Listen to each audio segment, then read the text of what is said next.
আমার গেঞ্জি সে আমার প্রথম আমাকে বেদরক কিনতেছি, আমার কানে কাটটি ফাটে গেল।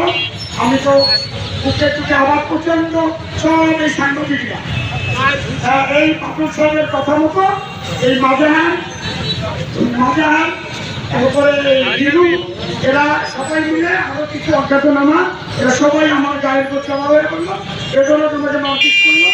আমি অসুস্থ হওয়ার পরে আমি তো পরে মেডিকেলে যাওয়ার ট্রিটমেন্ট নেই।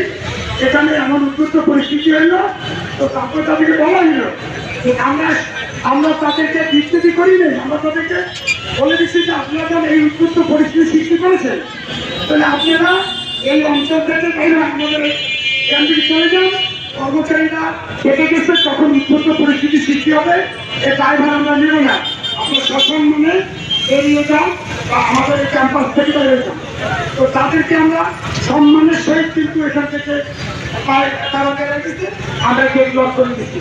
তাদের সঙ্গে আমাদের কোনো গণ্ডগোল কিছু হয়নি। তারা অযাচিতভাবে আমাদের নামে মামলা দায়ের করল।